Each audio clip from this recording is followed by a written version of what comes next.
Hello students, अस्सलाम वालेकुम। Class 11th subject education. जो हमारा टॉपिक हम आज डिस्कस करने जा रहे हैं वो है डेफिनेशन ऑफ एजुकेशन। क्योंकि आपने पढ़ा होगा कंसेप्ट ऑफ एजुकेशन, जो जो उसका जनरल कंसेप्ट है। आज अब हम उसके बाद देंगे जो वहाँ पे बहुत सारे एजुकेनिस्ट है, बहुत सारे स्कॉलर्स है, साइकोलॉजिस्ट है, जिन्होंने एजुकेशन को अपने भी तरीके से उसको एक्सप्लेन किया है। वही टॉपिक आज हम डिस्कस करने जा रहे हैं। Dear students, you know that there are different educationists। शायद आपने अपनी किताब में देखा होगा। प्रोफेसर टी रेमंड, और दूसरा एजुकेशनिस्ट है डॉक्टर जाकिर हुसैन, तीसरा है M K Gandhi, Pestalozzi and doctor sir Mohammad Iqbal. वो जो एजुकेशनिस्ट है, जो स्कॉलर्स है, उन्होंने अपने तरीके से, अपने एक्सपीरियंस की बुनियाद पर, अपने रिसर्च की बुनियाद पर टर्म एजुकेशन को डिफ़ाइन किया है। क्योंकि अगर हम एजुकेशन को डिफ़ाइन करने की कोशिश करेंगे वो बहुत ही मुश्किल है, क्योंकि ये तो इसके लिए कोई प्रिसाइज मीनिंग नहीं है। ये एक वास्ट टॉपिक है जिसको मतलब कुछ ही लफ्ज़ों में, कुछ वर्ड्स में क्लोज करना बहुत ही मुश्किल बात है।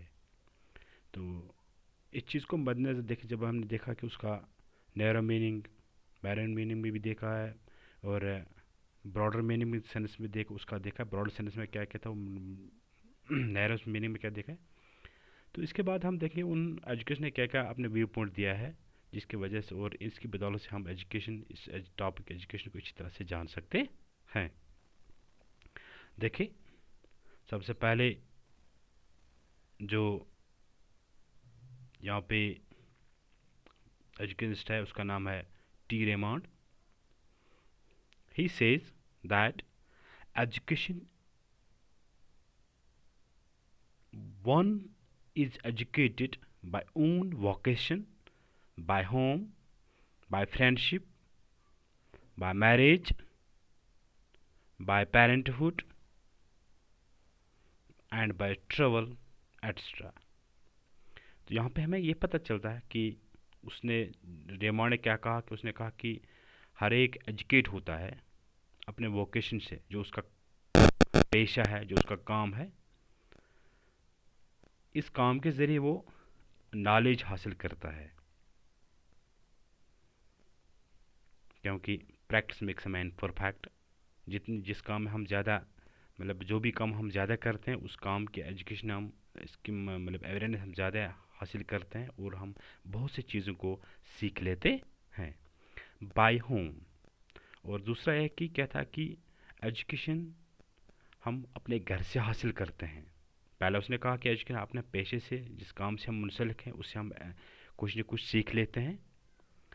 क्योंकि और इसके बाद बताया कि एजुकेशन स्टार्ट्स फ्रॉम होम, हम अपने घर से ही हासिल करते हैं। क्योंकि हमने पढ़ा होगा कि mother's lap is the first school and mother is the first nurse of the child.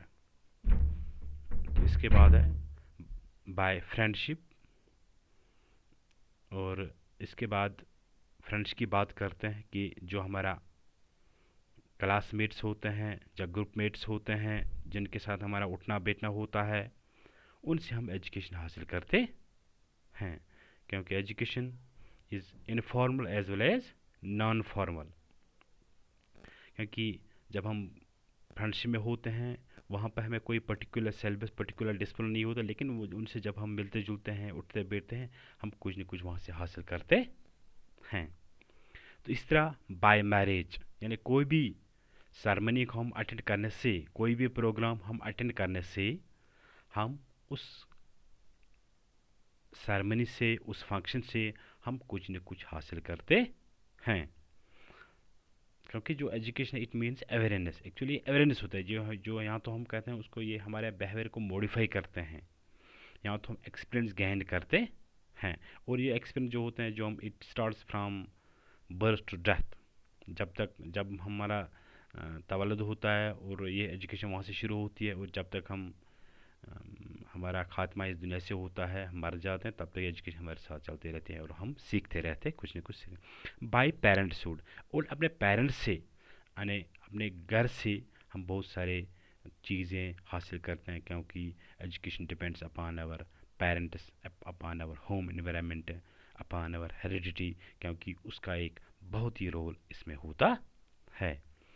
Bye travel, देखो आपने, आप बहुत सारे बच्चों ने होगा कि आपने पिकनिक्स किए हैं, एक्सकर्सन किए हैं, ट्रिप्स किए हैं, और इस ट्रिप से, उन पिकनिक से, उन प्रोग्रामों से आपने बहुत कुछ सीखा होगा, बहुत सारे एक्सपीरियंस हम उस चीज़ हासिल करते हैं, इसलिए रेमान ये कहता है कि एजुकेशन हम उन चीज़ें हासिल करते हैं। दूसरा है डॉक्टर जाकिर हुसैन, वो कहता है education is process of the individual's mind getting to its full possible development. He says that education किस चीज़ को कहते हैं कि, क्योंकि हमें पता है कि ये जो पर्सनैलिटी है उसके बहुत सारे एस्पेक्ट्स हैं, बहुत सारे जैसे फिजिकल डायमेंशन है, सोशल डायमेंशन है, इंटेलेक्चुअल डायमेंशन है, मेंटल डायमेंशन को कहते हैं, सोशल डायमेंशन है, एस्थेटिक डायमेंशन है, ये बहुत सारे डायमेंशन होते हैं, बहुत सारे पार्ट्स हम होते हैं, क्योंकि जो एजुकेशन का काम होता है कि जब एजुकेशन हासिल करना, चाहे स्कूल में, चाहे घर में, या कहीं पर भी, कि हर इन हमारा मकसद होता है कि हर ये आस्पेक्ट जो हमारे पर्सनालिटी का वो डेवलप होना चाहिए। तो इस तरह जाकिर हुसैन ने एक पर्टिकुलर माइंड, एक पर्टिकुलर डायमेंशन को यहाँ पे पिकअप किया है, पॉइंट आउट किया, वो है मेंटल डेवलपमेंट। वो कहता है कि एजुकेशन का मकसद है कि हम एक बच्चे का जो उसका मेंटल एक्चुअल है, जो उसका मेंटल सेटअप, हम उसको डेवलप करते हैं। जो ज़ाहिर सी हमारे बात होते हैं कि हमारे पास जो बच्चा होता है, पहले से वो कितना, हम उसको पढ़ाते हैं, कितना ग्रोन अप करते हैं, आगे आगे वो कितना, मतलब कुछ बहुत सारे बच्चे ऐसे होते हैं जो पहले हमें बिल्कुल, मतलब क्या, हम उसको हम फीबल माइंडेड कहते हैं, बहुत ही कमज़ोर लग रहे हैं, लेकिन आगे आगे जब उनका ब्रेन डेवलप होता है, वो एकदम उनके जो उनके अंदर जो क्वालिटीज़ होते हैं वो एकदम बाहर आ जाते हैं। वो एक, मतलब ऐसा, मतलब कार कर दिखाते हैं जो हमारे, मतलब एक्सपेक्ट से बाहर होते हैं। इस तरह कहता है कि जो एजुकेशन काम है इससे मेंटल डेवलपमेंट होता है। और पेस्टोलॉजी कहता है education is a natural harmonious and progressive development of man's innate power. Another education psychologist जिसको पेस्टोलॉजी जिसका नाम है पेस्टोलॉजी, वो कहता है कि natural harmonious and progressive development of man innate power, कि इंसान के अंदर हर एक नेचुरली होता है, चाहे इसमें कुछ कह लें कि जो भी इंसान होता है इसमें बहुत सारे, मतलब चाहे उसके जो जितने भी क्वालिटीज उसके, चाहे अच्छे क्वालिटीज या बुरे क्वालिटी, वो पहले से उसके मौजूद होते हैं। अब एजुकेशन काम, अब माहौल का काम है कि उस तरह किस तरह माहौल मिल जाए, किस तरह का एजुकेशन सेटअप मिल जाए, किस तरह का इन्वायरमेंट मिल जाता है, ताकि वो एक अच्छा इंसान बन सकता है।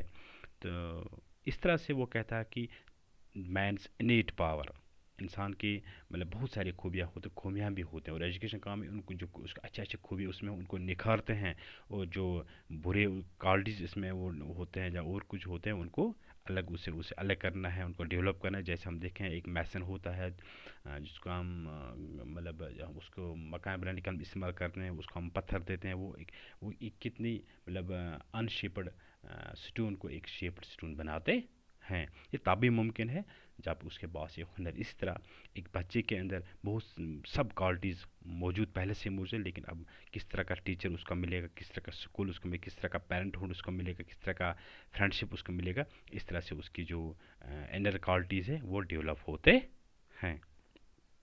क्योंकि हम उसको यहाँ से कुछ नहीं देते, अब जो उसके अंदर होते हैं उसी को हम निखारते हैं, लेकिन ये तभी मुमकिन है जब हमारे पास एक अच्छा कारीगर होगा। और another one is, that is Dr. Sir Muhammad Iqbal. He says education is a training of human will. A strong will in a strong body is the main aim of education. वो अपने sir Mohammad Iqbal के बारे में हम जानते हैं, अपने, मतलब जब हम कोई बात करते हैं हम सर मोहम्मद इकबाल को ज़ेरे को लाते हैं, उसका हम कोई न कोई शेर या कोई बात उसको किसी भी डिस्कशन में, किसी भी टॉपिक में हम ज़रूर शेयर करते हैं, क्योंकि उसने खुद ही पर ज़्यादा ज़ोर दिया है कि वो कहता है कि जो एजुकेशन का मेन एम होता है कि इंसान के अंदर खुद ही डेवलप करना है, खुद ही को कर बुलंद इतना कि हर तकदीर से पहले खुदा बंदे से खुद पूछो, बता तेरी रज़ा क्या है। तो इस तरह से मतलब ये एक शेर होता है, एक ये शेर हम सबों को याद होगा और समझे कि उसका क्या मतलब कि अब हम नटशल में कहेंगे कि जो डॉक्टर सर मोहम्मद इकबाल वो कहते हैं कि जो एजुकेशन का काम होता है कि वो एक स्ट्रांग सेटअप होना चाहिए इंसान के अंदर, एक इंसान की खुद ही होनी चाहिए उसको, वो लेजीनेस उसके अंदर नहीं होनी चाहिए। वो किसी भी स्टार किसी भी मामले को हल करने की उसके अंदर एक सलाहियत होनी चाहिए, यानी उसको जिस तरह का माहौल उसका मिले उसको वो उसके अंदर एक एडजस्टमेंट पावर होना चाहिए। Reddy says education is the liberate education is the deliberate and systematic influence exerted by the mature person upon the immature through instruction discipline. और जो रेडी क्या कहता है, वो कहता है कि एजुकेशन डिलीवरी एक सिस्टमेटिक प्रोसेस होता है जहाँ पर एक टाइम टेबल होता है, एक डिसिप्लिन होता है, एक कोड ऑफ कंडक्ट होता है, या क्या वो कहता है कि कन्फाइनड सिस्टम होता है कि वहाँ पे जो एक मैचुअल पर्सन होता है और वो एक मैचुअल को इंस्ट्रक्शन देते हैं, उसको एजुकेट करते हैं। जैसे हम वो कहते हैं वो डायरेक्ट उसका जो वो स्कूल की बात करते हैं कि स्कूल में हमारा जो स्कूल सिस्टम होता है वहाँ पर एक डिसिप्लिन होता है, एक सिलेबस होता है, एक कैरिकुलम होता है, कोड ऑफ कंडक्ट वहाँ पे होता है, और वहाँ पे एक मैचुअल पर्सन जैसे टीचर की बात करते हैं, एक टीचर के ज़रिए ही एक और जो हमारे पास वो जो मटेरियल होता है, जो बच्चे होते हैं जो मैच्योर होते हैं, बहुत इनोसेंट होते हैं, वहाँ पर जो टीचर होता है, जिस तरह का टीचर वहाँ पे है, जिस तरह का इन्फॉर्मेशन वो बच्चे को दे सकते हैं, वो इस तरह का बच्चे इस तरह से वो बच्चा एजुकेशन हासिल कर सकते हैं। अगर अच्छा टीचर मिले तो अच्छा ही एजुकेशन हासिल बच्चा कर सकता है, अगर उसको खुदा न खास्ता कोई टीचर मिले तो वो खुदा न खास्ता वो जो एम उसके होते हैं वो उससे हाथ धो पेटता है। तो इस तरह से ये बहुत सारे कंसेप्ट है, बहुत सारे एजुकेशन है जो एजुकेशन के बारे में, ये कुछ ऐसे कंसेप्ट जो हमारे सिलेबस में है, जो कुछ एजुकेशनिस्ट है जिनकी डेफिनेशन हमें डिस्कस यहाँ पे करने पड़ते हैं। आप इसी तरह से अपने काप पर लिख सकते हैं और उनको प्रिपेयर कर सकते हैं और एग्ज़ाम में आप इस तरह से उसको लिख सकते हैं। Thanks, stay home, stay safe, okay, अस्सलाम वालेकुम।